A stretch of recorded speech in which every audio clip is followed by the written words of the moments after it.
আজকে আমরা যে মুভিটি এক্সপ্লেন করব তার মধ্যে ফুটে উঠবে শুধুমাত্র অ্যাকশন। তাহলে আর দেরি না করে শুরু করা যাক এক শ্বাসরুদ্ধকর মেকানিকের জীবনের গল্প, যেটাতে নিখুঁতভাবে অভিনয় করেছে আমাদের চিরচেনা অ্যাক্টর জেসন স্ট্যাথম, যার প্রত্যেকটা মুভি সেই লেভেলের টুইস্ট আর সাসপেনশনে ভরপুর। তো বন্ধুরা, বুঝতেই পারছো কি মারাত্মক লেভেলের এক্সপ্লেনশন হতে চলেছে আজকের মুভিটি। তাই একটি ঝটপট লাইক দিয়ে রেডি হয়ে যাও মুভির এক্সপ্লেনশন দেখার জন্য। আর তোমরা অবশ্যই আমার চ্যানেল এটি সাবস্ক্রাইব করে দিও প্লিজ। ছবির শুরুতে আমরা দেখতে পাই কম্বোডিয়ার একজন মারাত্মক গ্যাংস্টারকে তার সিকিউরিটি এত শক্তিশালী ছিল যে তার আশেপাশে কোনো মানুষ তো দূরে থাকা একটা পোকাও ঘেঁষতে পারত না। কিন্তু সেই গ্যাংস্টার তার নিজ বাসাতেই খুন হয়ে যায়। এমন একটি দৃশ্যের মাধ্যমে মুভির শুরুতে আমরা দেখতে পাই সে গ্যাংস্টার তার গাড়ি বহর নিয়ে বাসায় ঢুকছে। তারপর সে সুইমিং করার জন্য সুইমিং পুলে নামে। সে যে পুলের ভেতর সুইমিং করার জন্য নামে, তার সকল বডিগার্ডরা তার চারপাশে তাকে পাহারা দিচ্ছিল। সুইমিং করার সময় তার মহামূল্যবান ঘড়িটি পুলের মধ্যে খুলে পড়ে যায়। যখন সে ওটা উঠাতে যায় তখন কেউ একজন তার হাত ধরে ফেলে। অনেক ধস্তাধস্তির পরেও সে উঠতে না পেরে সেখানে দম আটকে মারা যায়। আর এদিকে পানির উপর থেকে বডিগার্ডরাও বুঝতে পারে না কি হচ্ছে তার বসের সাথে। এমন সময় একজন বডিগার্ডের সন্দেহ হলে সে তাকিয়ে দেখে তার বস পানিতে দিব্যি সাঁতার কাটছে। এটা দেখে বডিগার্ড সেখান থেকে চলে যায়। কিন্তু পানির নিচ থেকে তাকে সাঁতার কাটানোর অভিনয় করাচ্ছিল সেই সিরিয়াল কিলার। কিছুক্ষণ পরে গ্যাংস্টার ও লোকজন বুঝে যায় তাদের বস সুইমিং পুলে মারা গেছে। কেউ বুঝতে পারেনি তাকে মার্ডার করা হয়েছে। আর এই দিকে সেই কিলার বাসার কাজের লোকের ড্রেস পরে দিব্যি বেরিয়ে যায়। পরের দিন বিশপ নাস্তা করার সময় নিউজ পেপারে দেখতে পায় গতকাল সে যাকে খুন করেছিল তার মৃত্যু সবাই স্বাভাবিকভাবে নিয়েছে। তার মানে বিশপের মিশন সাকসেস হয়ে গেছে। এরপর বিশপ চলে যায় তার গুরুর কাছে, যে তাকে ছোটবেলা থেকে এই সব কিছুই শিখিয়েছিল। বিশপ কালকের ঘটনা সব তার গুরুকে খুলে বলে। তার গুরু বিশপের কাজের অনেক প্রশংসা করে। সে মূলত ডার্ক ওয়েব থেকে এই কাজের অর্ডারগুলো পেয়ে থাকে। আর ডার্ক ওয়েবের মতে সিরিয়াল কিলারকে মেকানিক বলা হতো। মানে ডার্ক ওয়েবের মেকানিক লেখে সার্চ দিলেই খোঁজ পাওয়া যেত এরকম কিলারের, যাদের কাজের সূক্ষ্মতা এতটাই নিখুঁত যে কেউ বুঝতেই পারতো না সে মৃত্যুগুলো প্রত্যেকটা মার্ডার। পরের দিন বিশপ নতুন একটি কাজের অর্ডার পায়। সে যখন সে মেসেজটি ওপেন করে সে রীতিমতো ঘাবড়ে যায়, কারণ তাকে যাকে মারতে হবে সে আর অন্য কেউ ছিল না, সে ছিল তার ছোটবেলার গুরু। বিশপ এটা করতে চায়। অপরন্ত যে অর্ডার দিয়েছে তার সাথেই সে দেখা করতে চলে যায়। কিন্তু সেখানে যে বিশপ জানতে পারে সে যাকে এতদিন গুরু মেনে আসছে সে একজন বিশ্বাসঘাতক। কিছুদিন আগে সে যে গ্যাংস্টারকে মার্ডার করেছিল এটা তার গুরু পুলিশকে জানিয়ে দিয়েছে এবং মোটা অঙ্কের টাকা পকেটে পুরে নিয়েছে। বিশপ এটা না করতে চাইলেও তাকে এটা করতে হবে, কারণ এটাই তার পেশা। কি আর করার, সে তার গুরুকে মারার জন্য প্ল্যান করতে থাকে।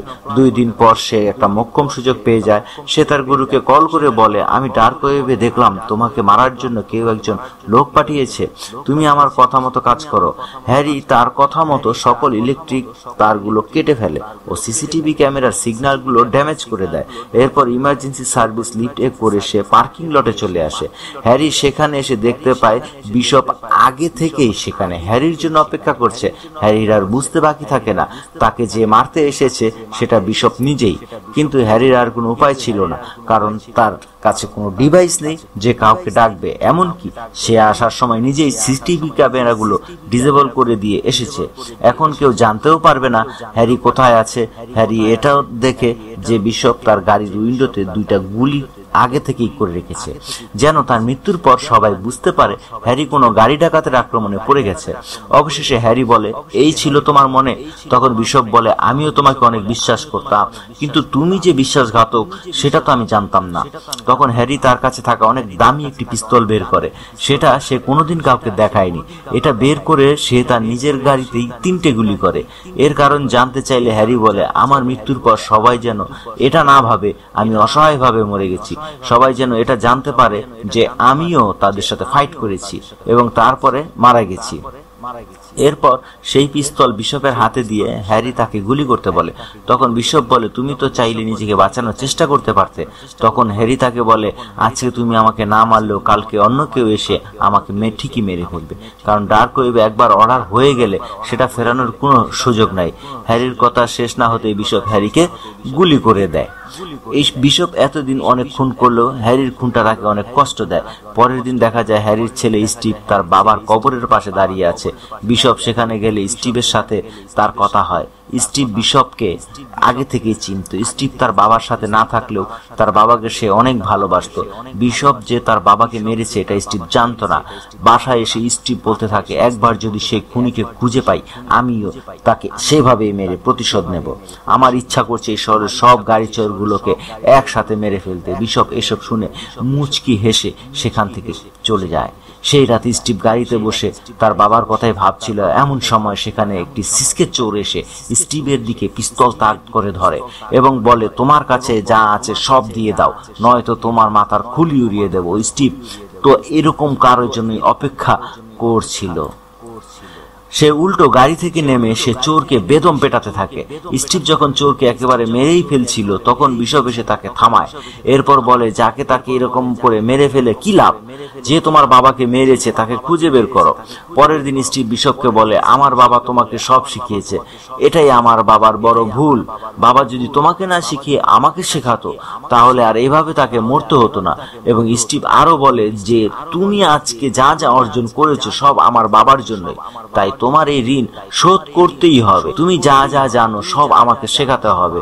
এসব শুনে বিশপ স্টিভকে কিছু না বলেই সেখান থেকে চলে যায়। কিন্তু পরের দিন বিশপ আবার স্টিভকে কল করে বলে, আমি যা জানি সব তোমাকে শেখাবো। কাল তুমি একটা কুকুর ছানা কিনে নিয়ে টরেন্টোর ফর সিজম রেস্টুরেন্টে চলে আসো। স্টিভ তার কথা মতো একটা কুকুরের বাচ্চা কিনে নিয়ে সেখানে চলে আসে। কিন্তু বিশপ সেখানে এসে শুধু তাকে এটুকুই বলে যে আগামী 20 দিন তুমি এই কুকুর বাচ্চার দেখাশোনা করবে আর একে পোষ মানিয়ে তারপর আমার সাথে দেখা করবে। এটা বলেই সে সেখান থেকে চলে যায়। কিন্তু স্টিভ তার কোনো কথা না শুনে পরের দিনই সে বিশপের কাছে চলে আসে। তখন বিশপ তাকে সবকিছু বুঝিয়ে বলতে থাকে, আসলে খুন যে কেই করতে পারে, কিন্তু নিখুঁতভাবে খুন করাটাই হচ্ছে সিরিয়াল কিলারের আসল দক্ষতা। তারপর স্টিভ মানুষের বডি পার্ট সম্পর্কে ধারণা দিতে থাকে বিশপ। কোথায় গুলি করলে কি হয়, একটা মানুষকে কতভাবে খুন করা যায়, এই রকম ধারণা। এরপর সে স্টিভকে একটি বই দেয় আর এই বইয়ে সকল মার্ডারের নিয়ম কানুনগুলো লেখা ছিল। তারপর বিশপ স্টিভকে নিয়ে একজনের সাথে দেখা করতে যায়। লোকটি আসলে অস্ত্রের ব্যবসা করত। কথা বলতে বলতে সে হঠাৎ লোকটির গলা পেঁচিয়ে ধরে এবং এটা দেখে স্টিভ অবাক হয়ে যায়। দেখতে দেখতে লোকটি মারা যায়। এরপর বিশপ বাসায় টিভি চালিয়ে দেয় আর মাসার বেঁচেতে কিছু তেল ঢেলে দেয় আর জানালার সাথে দড়ি বেঁধে তাকে ঝুলিয়ে দেয়, যাতে পুলিশ আসলে বুঝতে পারে লোকটি হাঁটতে যেয়ে পিছলে পড়ে গলায় ফাঁস লেগে মারা গেছে। এর বেশ কিছুদিন পর বিশপ স্টিভকে নিয়ে তার বাসায় আসে এবং তাকে তার প্রথম মিশনটি বুঝিয়ে দেয়। এরপর তাকে একটি বই দেয় এবং বইয়ে যাকে খুন করতে হবে তার সকল ইনফরমেশন সেখানে দেওয়া ছিল। লোকটি ছিল একজন বড় মাপের মাফিয়া। লোকটির ছবি দেখে স্টিভ তাকে চিনতে পারে, কারণ ওই ক্যাফেতে ওই লোকটিকে সে কয়েকবার দেখেছে। এরপর বিশপ বলে, তোমাকে যাকে খুন করতে বলছি তার দুইটা উইক পয়েন্ট আছে। এর মধ্যে একটি হচ্ছে সে কুকুরের বাচ্চাকে অনেক ভালোবাসে এবং সে প্রত্যেকদিন একই রেস্টুরেন্টে একই সময়ে খেতে যায়। আমি ওই রেস্টুরেন্টে তোমাকে যেতে বলেছিলাম, ও তোমাকে একটি কুকুর ছানা এই জন্যই কিনতে বলেছিলাম যেন সেই কুকুরের ছানা দেখে সে খুব সহজেই তোমার সাথে এসে বন্ধুত্ব করে। এরপর বিশপ স্টিভকে একটি বিষের কৌটা দেয় যেটা পানিতে মিশিয়ে দিলে মানুষ মিনিটের মধ্যে মারা যাবে। বিশপ স্টিভকে আরো বলে, তুমি লোকটির সাথে কোনোভাবেই মারপিটে জড়াবে না আর ভুলেও তুমি তার সাথে তার বাসায় যাবে না। পরের দিন স্টিভ সেই রেস্টুরেন্টে যায়, কিন্তু সেই লোকটির খাবারে বিষ মিশিয়ে দেয় না। স্টিভ চাচ্ছিল বিশপের মতো করে লোকটিকে মারতে, উপরন্তু লোকটির সাথে তার বাসায় চলে যায়। এরপর যখন স্টিভ সেই লোকটিকে বিশপের কায়দায় মারার চেষ্টা করে সে ব্যর্থ হয়ে যায়, কারণ লোকটির হাইট ছিল অনেক লম্বা আর লোকটি ছিল অনেক শক্তিশালী। অনেক ধস্তাধস্তির পর একটি লোহার পেরেক দিয়ে লোকটিকে মেরে ফেলে। যখন কাজ সেরে বিশপের কাছে ফিরে আসে তখন বিশপ মুহূর্তের মধ্যে বুঝে যায় যে স্টিভ লোকটির বাসায় গিয়েছিল এবং বিশপ অনেক রেগে যায় এবং তারপর বলে, আমি তোমাকে নিষেধ করেছিলাম কোনোভাবে লোকটির বাসায় না যেতে। একটি মার্ডারকে যত সিম্পল রাখবে ততই তোমার জন্য ভালো। আর বেশ কিছুদিন পর বিশপের কাছে নতুন একটি মার্ডারের অর্ডার আসে এবং যাকে মারতে হবে সে ছিল একজন ধর্মযাজক। লোকটি ছিল মারাত্মক ধাপ্পাবাজ, ধর্মের নাম দিয়ে কোটি কোটি টাকা হাতিয়ে নিয়েছে। বিশপ আর স্টিভ সেই ধর্মযাজকের সকল ইনফরমেশন খুঁজে বের করে এবং কিছুদিন আগে সে একটি কুমারী মেয়েকে ধর্মনীতি শোনানোর জন্য তার বাসায় ডেকেছিল, কিন্তু কিছুদিন পরে সে মেয়েটির লাশ পাওয়া যায়। বিশপ আর স্টিভ সেই লোকটিকে মারার প্ল্যান করতে থাকে। তারা তার বাসায় ক্যামেরা লাগিয়ে তার সকল গতিবিধি লক্ষ্য করতে থাকে। এই লোকটিকে এমন ভাবে মারতে হবে যেন কোনো প্রমাণই না থাকে। তারা অনেক প্ল্যান করতে থাকে যে তারা ধর্মগুরুকে অ্যাডলিন এর বিষক্রিয়াতে মেরে ফেলবে। তো অ্যাডলিনের হাইড্রোলিনের ফলে প্রতি 5 জনে 1 জন মারা যায়। তাদের এই প্ল্যানটি আনসাকসেসও হতে পারে। পরে স্টিভ জানতে পারে যে অ্যাডেলিনের হাইড্রোজেনের পরে যদি কোন ডক্টর টিফিনেশন দেয় তখন বিষক্রিয়ায় অনায়াসী লোকটি মারা যাবে। যখন অ্যাডলিনান এবং টিফিনেশনের সংস্পর্শে আসে তখন সেটি বিষক্রিয়ায় পরিণত হয়। কেউ যদি অ্যাডেলিনের বিষে নাও মরে তাহলে ডক্টরের দেওয়া সেই ডেফিনেশনের বিষে ঠিকই মারা যাবে। স্টিভ আর বিশপ সে ধর্মগুরুর বাসায় চলে যায়, কিন্তু সেখানে যে তারা দেখতে পায় সেই লোকটি ছিল সেই লেভেলের মাথা। নেশার ওভারডোজের কারণে সে অজ্ঞান হয়ে আছে, আর ডক্টর তাকে একটি স্যালাইন দিয়ে রেখেছে। এখন যদি বিশপ তাকে অ্যাডলিন দিয়ে থাকে তাহলে সেটার কোনো প্রভাবই পড়বে না। একটু পরে ডক্টর সেখান থেকে ফোন রিসিভ করার জন্য বাইরে বের হয়ে গেলে বিশপ সেখানে ঢুকে পড়ে আর তার গলার মধ্যে একটি পাইপ ঢুকিয়ে দিয়ে তার নিঃশ্বাস বন্ধ করে মেরে ফেলে। তারপর যখন ডক্টর ফিরে আসে তখন তারা আয়নার পিছনে লুকিয়ে পড়ে এবং ডক্টর এসে দেখে লোকটি মারা গেছে। তখন ডক্টর ভাবতে থাকে হয়তো বা নেশার ওভারডোজের কারণে সে মারা গেছে। সবকিছু ঠিকঠাকই ছিল, কিন্তু হঠাৎ স্টিভের হাত থেকে একটা ছোট্ট পিন সেখানে পড়ে যায় এবং ডক্টর সহ সবাই তখনই বুঝতে পারে যে এই ঘরের মধ্যে তারা ছাড়াও আরো অন্য কেউ আছে। তারপর তারা এলোপাতাড়ি গুলি ছুটতে থাকে। বিশপ আর স্টিভ সিলিং এর উপর দিয়ে পাইপ বেয়ে অনেক ফ্ল্যাটে পালিয়ে আসতে সক্ষম হয়। এরপর নিচে নেমে তার 2 জন 2 দিকে পালিয়ে যায়। এদিকে স্টিভ পালিয়ে বিশপের বাসায় চলে আসে এবং সেখানে ঘুরতে ঘুরতে সে তার বাবার পিস্তলটি খুঁজে পায়। আর স্টিভ এটা সহজেই বুঝে যায় যে তার বাবাকে যে খুন করেছে সে আর কেউ না, সে হচ্ছে বিশপ নিজেই, কারণ তার বাবার এই পিস্তলটি কাউকে সে কোনোদিনই দেখায়নি। স্টিভ সবকিছুই বুঝতে পারলেও সে বিশপকে কিছুই বুঝতে দেয় না। গাড়িতে যাওয়ার সময় স্টিভ বিশপকে জিজ্ঞেস করে, আচ্ছা তুমি এমন কাউকে যে খুন করেছো যাকে তুমি আগে থেকেই চিনতে? তখন বিশপ বলে এরকম অনেকেই আছে।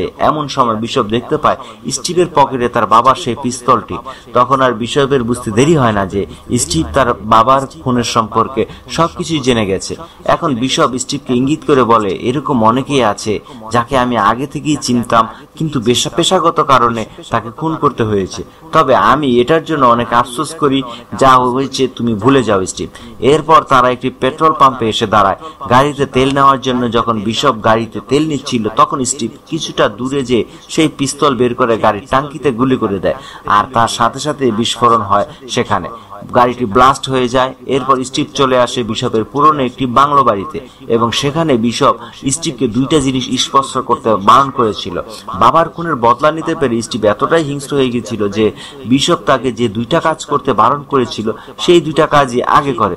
প্রথমত একটি পিয়ানো ছিল যেটাতে বিশপ তাকে হাত দিতে নিষেধ করেছিল, আর দ্বিতীয়ত ছিল বিশপের একটি লাক্সারি গাড়ি যেটাতে বিশপ স্টিভকে উঠতে নিষেধ করেছিল। কিন্তু এই স্টিভ তার বাবার বদলা নিতে পেরে এতটাই ক্ষিপ্ত হয়ে গিয়েছিল যে সে ওই পিয়ানোটা আগে বাজিয়ে দেয় এবং তারপরে বাহিরে এসে সে গাড়িতে উঠে বসে এবং গাড়ির সিটে যখন সে বসে তখন সে একটি চিঠি দেখতে পায় এবং ওই চিঠিটি খুলে সে দেখতে পায় সেখানে লেখা আছে, তুমি যখন গাড়িতে উঠেই পড়েছো তাহলে জেনে নাও তুমি এখন মারা যাবে। ঠিক এমন সময় গাড়িটি ব্লাস্ট হয়ে যায়। পরপর সেই পিয়ানো থেকে আগুন লেগে বাড়িটিও ব্লাস্ট হয়ে যায়। এরপর মুভির সর্বশেষ লাস্ট একটি টুইস্ট আমাদেরকে দেখানো হয়। সেই পেট্রোল পাম্পের সিকিউরিটি গার্ডরা যখন সিসিটিভি ক্যামেরা চেক করছিল তখন তারা দেখতে পায় গাড়িটি ব্লাস্ট হওয়ার কিছুক্ষণ আগেই গাড়ি থেকে একটি লোক লাফ দিয়ে বের হয়ে গিয়েছিল, আর এই লোকটি ছিল বিশপ নিজেই। তার মানে বিশপ এখনো বেঁচে আছে। ও মেকানিক 2 এর আরো একটি পর্ব আছে, যদি তোমরা দেখতে চাও অবশ্যই কমেন্ট বক্সে কমেন্ট করে জানাও।